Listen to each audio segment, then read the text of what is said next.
The galaxy didn't fear humanity. It pitied us. When the war archives of 100 empires recorded our first contact, they labeled us developing, fractured, manageable. We were a statistical footnote, an industrial species barely past its own civil wars, broadcasting reality shows and political arguments into the void. And then the Korthax Dominion arrived. They did not come in peace. They did not come in curiosity. They came the way apex predators always come, quiet, confident, already calculating how much meat a world can yield. Their flagship eclipsed the sun over the Pacific. A blade-shaped dreadnought the size of a small moon, its hull etched with the kill marks of civilizations no one would ever remember. The first transmission was translated before it even finished. Species designation: human. You are now under Dominion protection. Surrender orbital assets. Submit planetary governance. Resistance will be corrected. Protection. That word echoed through bunkers, parliaments, war rooms, and living rooms. In Geneva, beneath layers of reinforced stone and old Cold War paranoia, the United Earth Defense Council convened. Men and women who had spent their lives preparing for wars against each other now stared at something that didn't consider them worthy of hate. Secretary Alvarez broke the silence. Define correction. The alien envoy's image flickered above the chamber. 8 limbs, armored hide, eyes like twin furnaces. Correction is proportional extermination. No theatrics. No shouting. Just policy. The correction came 48 hours later. A single kinetic rod dropped from orbit. No explosive payload. Just mass and velocity. It struck a coastal megacity at dawn. The ocean rushed in where skyscrapers had stood. 8 million people vanished in a column of steam and pulverized steel. The Dominion transmitted again. Compliance reduces further loss. In that bunker, something ancient woke up inside humanity. Not rage. Rage is loud. This was quieter. Colder. Colonel Marcus Hale, 58 years old, decorated in wars most people had forgotten, folded his hands on the table. They think this is about fear, he said softly. Alvarez looked at him. Isn't it? Hale shook his head. No. It's about ownership. And humans have a complicated relationship with ownership. We surrendered. Publicly. Global leaders broadcast capitulation. Orbital defense grids powered down. Nuclear arsenals were placed under Dominion supervision. Our fleet stood down. The Korthax were pleased. Their troop carriers descended like iron rain. Towering soldiers marched through cities, tagging humans with biometric trackers, converting manufacturing plants, integrating their systems into ours. They admired our efficiency. Your species adapts rapidly, a Dominion commander told Hale during an inspection of a seized aerospace complex. Hale nodded politely. We've had practice. The commander's mandibles clicked. Practice submitting. Hale met its burning gaze. Practice surviving. Within weeks, Dominion logistics relied on human infrastructure. Our engineers assisted with reactor maintenance. Our programmers interfaced with their centralized fleet network. Our factories produced replacement components for alien warships. The Korthax saw obedience. They did not see infection. Because humans do not resist like heroes in movies. We resist like accountants. Small adjustments. Harmless optimizations. Helpful suggestions buried in code. A coolant algorithm here. A timing correction there. Rounding errors. 42 days after occupation began, the first Dominion cruiser tore itself apart in orbit. Officially, cascading reactor failure. Unofficially, a coolant ratio adjusted by 0.0003%. Too small for alien diagnostics to flag. Large enough to destabilize a plasma core designed with zero tolerance for imperfection. The Dominion executed 3,000 human technicians. It was meant as a lesson. 2 days later, a second cruiser detonated. Then a third. Not explosions of defiance. Implosions of arrogance. Dominion systems were elegant, efficient, centralized, optimized for control. They had never imagined a species would willingly integrate its own networks into an enemy's command architecture. They had never fought prey that weaponized compliance. In the bunker, analysts watched telemetry scroll across screens. "They're purging human access," Alvarez said. Hale nodded. "They should. But they won't," he added. "Because doing so would cripple their occupation infrastructure. Their supply chains were already intertwined with Earth's manufacturing grids. Pulling out meant losing operational readiness across the system. Pride is expensive. The Dominion chose pride. They powered weapons. The flagship repositioned above Earth's primary population centers. This time, there would be no proportional strike. No lesson. This would be extinction." Hale stood on the command deck of a converted civilian orbital platform, watching the massive alien vessel blot out the stars. "Evacuation protocols?" Alvarez asked over secure comms. "Too late," Hale replied. The flagship's spinal cannon began to glow. On the far side of the moon, something else responded. For decades, humanity had mined lunar regolith for helium-3. Dig deep enough, and eventually you find things that don't belong. The object had been discovered 30 years earlier, an angular mass of impossible alloy buried beneath kilometers of dust. It did not match any known material.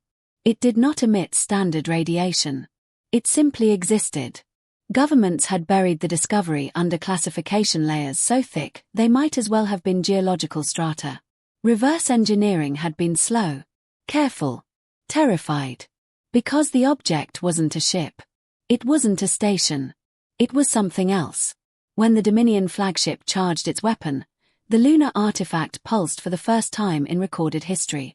A lance of black light, darker than vacuum, erupted from the moon's surface. It crossed the distance between Moon and Earth in less than a heartbeat. The Dominion flagship didn't explode. It vanished. No debris. No energy bloom. Just absence. Silence flooded every channel. On Earth, billions watched the sky. The Corthax fleet hesitated. For the first time in their empire's history, hesitation. Hale exhaled slowly. "Phase 1 complete," he said. Alvarez's voice was tight. "You're sure we control it?" Hale looked at the tactical feed, at the alien artifact now glowing faintly beneath lunar dust. "No," he said honestly. And in the vacuum above, the surviving Dominion warships began to reposition. 37 of them, weapons hot, pride wounded. Because apex predators do not retreat when challenged. They escalate. And humanity had just proven something the galaxy would never forget. We are not the strongest species. We are not the oldest. But if you try to cage us, we will reach into the dark and pull out something worse than you. And smile while it wakes up. The Corthax did not believe in fear. They believed in hierarchy. And in their hierarchy, humanity was somewhere between livestock and raw material. So when their flagship vanished in a line of black light from the lunar surface, they did not retreat. They reinforced. 37 Dominion warships snapped into tight formation above Earth, hulls gleaming like serrated blades against the stars. They reconfigured their battle doctrine in seconds. Redundant targeting grids. Distributed reactor cores. Manual overrides to prevent human interference. They had learned. Just not enough. In the Geneva bunker, Colonel Marcus Hale studied the incoming telemetry. His face was carved from stone, but his hands were steady. "They're isolating their systems," Alvarez said. "They should have done that before," Hale replied. A Dominion transmission cut through every frequency. Human command authority, the alien fleet commander demanded, identify the weapon deployed from your satellite body. Satellite body. They still thought the moon was ours. Hale keyed the response channel. "We didn't deploy anything," he said evenly. "You fired first." There was a pause, barely measurable, but there. "You will surrender control of the construct," the commander hissed. Hale leaned closer to the MIC. "We don't control it." That part wasn't strategy. It was truth. On the far side of the moon, the artifact, officially designated Lunar Object 7, was no longer dormant. It pulsed at irregular intervals, warping local spacetime metrics in ways human physics barely understood. It wasn't a turret. It was a signal. The Dominion fleet opened fire. 37 ships unleashed synchronized saturation bombardment. Kinetic spears, plasma lances, antimatter torpedoes, enough firepower to scour Earth's crust clean. Every projectile vanished mid-trajectory. Not intercepted. Erased. The artifact pulsed again. But this time, it didn't fire at a ship. It fired at space itself. A seam opened above the Dominion formation, a thin, shimmering fracture like a crack in glass. Sensors across the solar system screamed incoherent data. Gravity spiked. Radiation signatures defied classification. Something moved behind the fracture. Not mechanical. Not geometric. Alive. The Dominion formation broke. For the first time in recorded Korthak's history, a fleet scattered without orders. "What have you summoned?" the alien commander roared across open channels.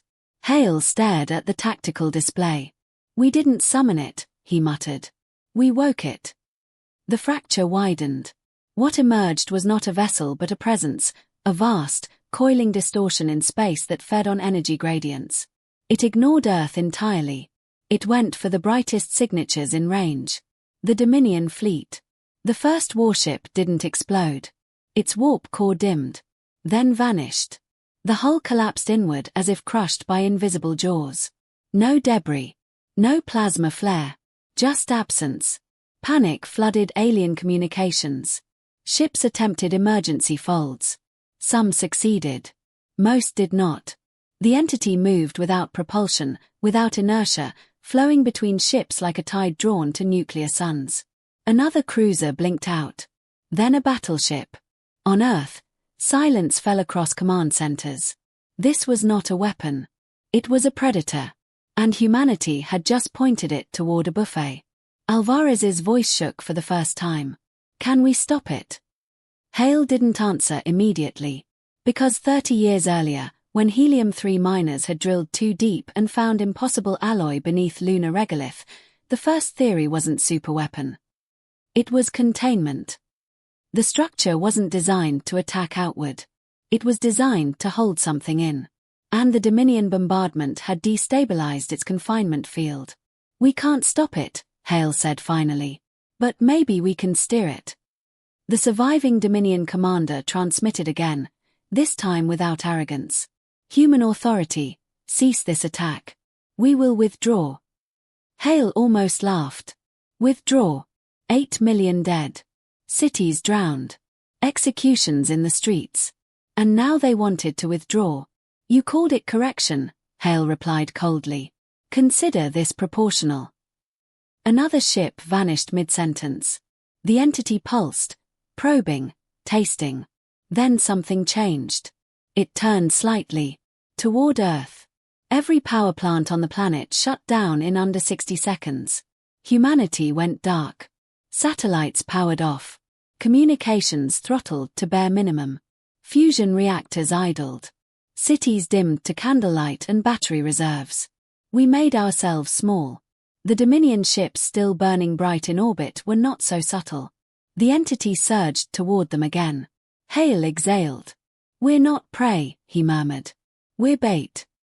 Within minutes, only 7 Dominion ships remained operational. They fled in chaotic folds, scattering across different vectors. The entity hesitated. It pulsed once more, almost curious. Then it tore open another fracture and followed the brightest fleeing signature into deep space.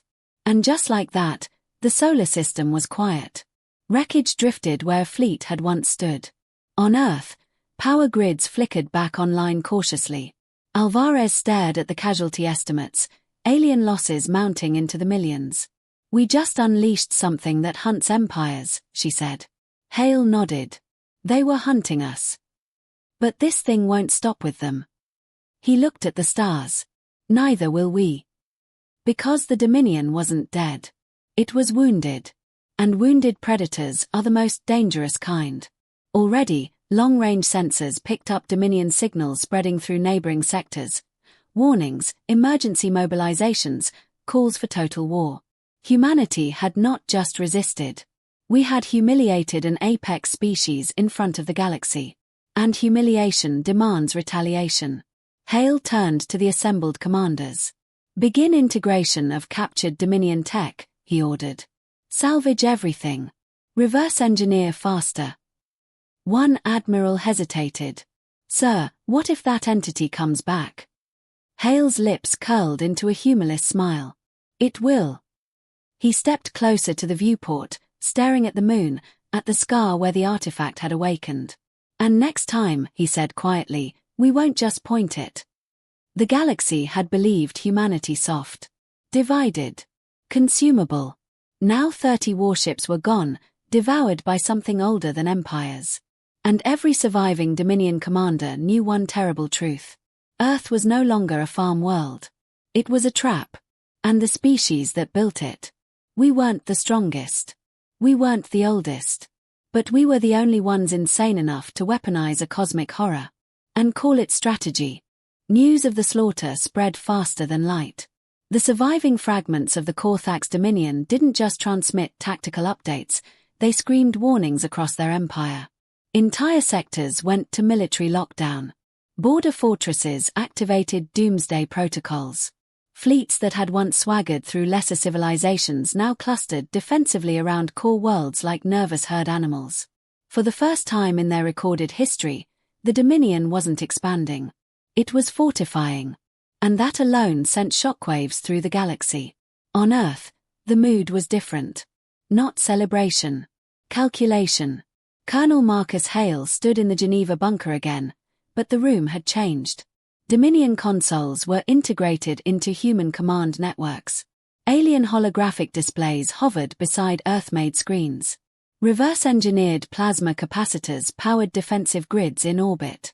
Humanity had gone from occupied to upgraded in under 3 months. Long-range telescopes confirm the entity is pursuing retreating Dominion fleets along Vector Gamma 9, an analyst reported.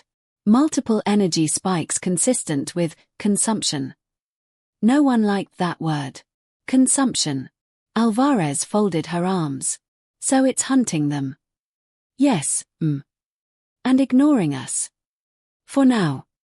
That was the part that kept everyone awake at night. The thing unleashed from beneath the moon hadn't demonstrated hostility toward Earth since the initial event. It had behaved like a predator drawn to the brightest prey. Dominion warships, dense with energy, glowing like stars, were irresistible. Humanity had dimmed itself and survived. But dimming forever wasn't an option. Economies needed power. Shipyards needed reactors. Defense grids needed juice. And Hale had no intention of living in the dark like prey hoping not to be noticed. We moved to Phase 3, he said quietly. A murmur rippled through the room. Phase 3 wasn't about survival. It was about dominance. Because while the Dominion was being mauled by a cosmic horror, their empire still spanned dozens of systems. Client species remained enslaved. Garrisons still controlled shipyards and resource worlds.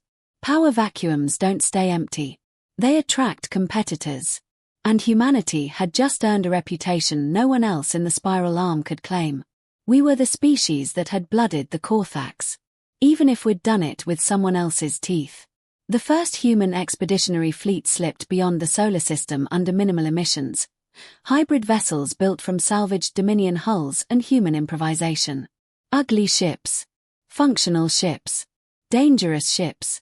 Their destination, a former Dominion mining colony in the Talren Reach. Officially, it was reconnaissance.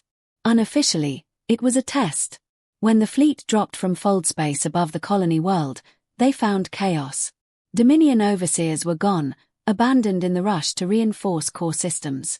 The enslaved native population had seized infrastructure but lacked the means to defend it. Human ships appeared like ghosts on sensors. Panic erupted on the surface. They think we're Dominion reinforcements, an officer muttered. Hale opened a broadcast channel. This is Earth Expeditionary Command, he said calmly. The Dominion will not be returning. There was silence. Then a shaky reply from the planet's governor. A thin, scaled being from a species Hale couldn't pronounce. You destroyed them. Hale considered his answer. No, he said. But we showed them they can bleed. That was enough. Within days, agreements were signed. Resource exchanges. Mutual defense pacts. Access to Dominion shipyards left half operational. Humanity didn't conquer. We positioned. Other former Dominion client species began reaching out quietly. Some wanted protection. Some wanted revenge. Some simply wanted to align with whatever had terrified the apex. In smoky backrooms across alien worlds, one phrase kept resurfacing. Do not provoke the humans. Back in the Sol system, long-range probes tracked the entity's rampage. Entire Dominion fleets vanished. Core systems went dark. Refugee transmissions flooded subspace. The Korthax weren't surrendering. They were consolidating. Cornered predators are dangerous. Cornered empires are worse. They'll counterattack, Alvarez warned one evening as she and Hale reviewed intercepted Dominion war doctrine. Of course they will, Hale replied. Not with fleets. With something else. She slid a projection across the table. Biological research files, xenoweapon studies, infiltration strategies. If they can't beat us in open war, they'll aim for extinction. Hale stared at the data. Then we make extinction expensive. Because while the entity hunted bright fleets, humanity had been busy doing what it did best, adapting. Dominion weapons were reverse-engineered at frightening speed. Human cyber warfare units dissected alien encryption protocols. Black Ops teams trained with hybrid tech that made Cold War espionage look like a bar fight. And beneath the moon, the artifact continued to hum. Scientists now understood more than they were comfortable with. The structure hadn't just contained the entity. It had been communicating with it. Low-frequency gravitational pulses. Patterns. Not random. Intentional. It's not mindless, a physicist told Hale during a classified briefing. It responds to energy gradients, yes, but also to directed information. You're telling me it listens? Hale asked. In a manner of speaking. A dangerous idea began forming. Because if the entity could be nudged once, it could be nudged again. Weeks later, Dominion remnants made their move. A stealth flotilla, smaller, darker, designed to minimize emissions, slipped into the outer edges of the Sol system. Not enough energy output to attract the predator. Clever. They deployed autonomous bioweapon pods aimed at Earth's atmosphere. No grand fleet. No glowing reactors. Just quiet extinction. Hale watched the incoming trajectories on his display. They learned, he said grimly. Alvarez looked at him. Can we intercept? Some. But not all. If even one pod reached atmosphere, it could mean planetary plague engineered by a species that had spent centuries perfecting xenocide. Hale turned his gaze to the lunar artifact feed. Time to knock on the cage, he murmured. Scientists initiated a directed pulse, encoded with precise coordinates of the stealth flotilla. For a terrifying moment, nothing happened. Then the artifact answered. A ripple spread across space, subtle but sharp. The stealth ships, dim, cautious, flared suddenly as their systems spiked in response to unknown interference. Energy output surged. And to a certain ancient predator, they became bright. The fracture opened again. The flotilla didn't even have time to scream. From Earth's surface, telescopes captured the faint distortion as the entity consumed the last of the bioweapon carriers. Silence returned to the system. Alvarez exhaled slowly. We just used it again. Hale nodded. And they just learned something worse than fear. She looked at him. What's that? He stared at the stars where Dominion territory smoldered in the distance. That we're not just prey that survived. His voice was low. Certain. We're competitors. And somewhere in the fractured remains of the Dominion, Korthax warlords were reaching the same conclusion. They had set out to farm a primitive world. Instead, they had awakened something ancient. And taught humanity how to aim it. The war wasn't over. It had evolved. Because apex predators don't disappear quietly. They adapt. But so do we. And the galaxy was beginning to understand a brutal, inconvenient truth. The most dangerous species isn't the one with the biggest claws. It's the one willing to burn down the food chain and rebuild it in its own image. Years later, historians would argue over what humanity had done. Thick volumes filled with moral calculus, legal debates, and philosophical ponderings would try to parse the difference between survival, vengeance, and opportunism. They would debate whether unleashing the lunar entity was reckless or strategic, justice or atrocity. But in dimly lit bars on rebuilt cities, amid the hum of generators and the smell of fried food, veterans didn't discuss ethics. They told stories. They hit us first, someone would say, shaking a fist at the ceiling, and everyone would nod. The Korthax Dominion was gone now, retreating into the void, chasing what remained of the Dominion fleets. Billions of those ships had vanished. Core worlds were silent.